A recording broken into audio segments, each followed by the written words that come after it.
Hi there, my name is Lunta Di La Paulo, and today I want to talk to you about economy. To be precise, the African economy. Maybe not the way you're thinking, wait.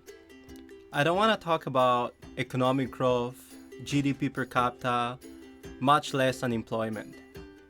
But I want us to look at the underlying economic thought that support the way we design our economic systems, economic policies, macroeconomic, fiscal economic policies.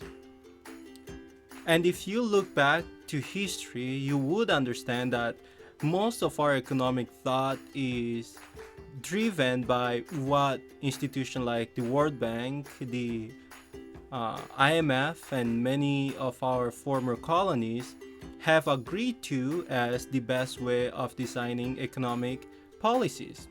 And as you know, it might not be looking very great for most of these countries.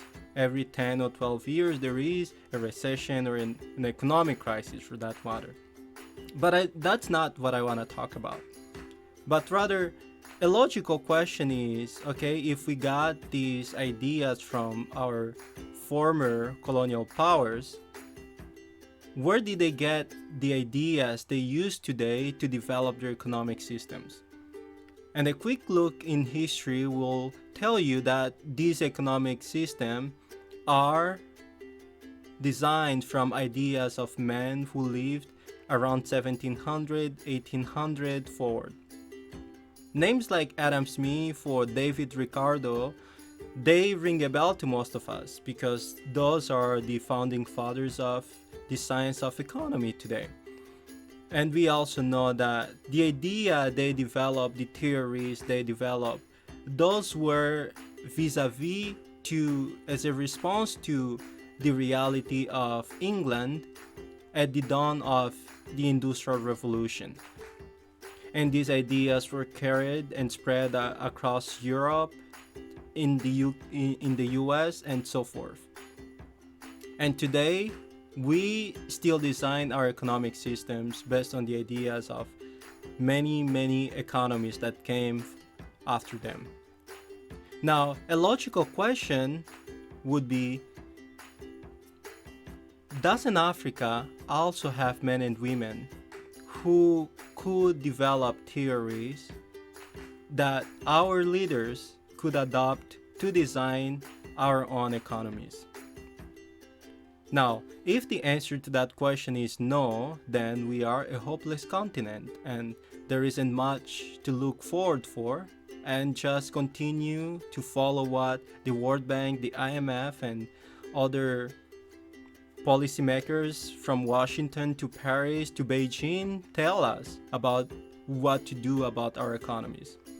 But if the answer is Africa has men and women who are critical thinkers, who conduct research and collect data and use their expertise and judgment to drive points, and possibly we could use their intellect to design better economic policies, better economic system to move our countries, our continent forward, then this is a good news and we need to be excited about it.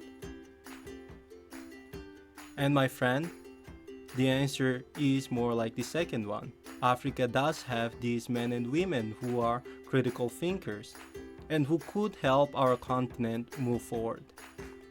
And it's to you that I want to talk to. This is the time for us to start writing, to start publishing, to start contributing to the academia and to the government, to policymakers, and share our contribution, our perception of reality, and suggest and point to direction where our economies and countries and the continent should or could go.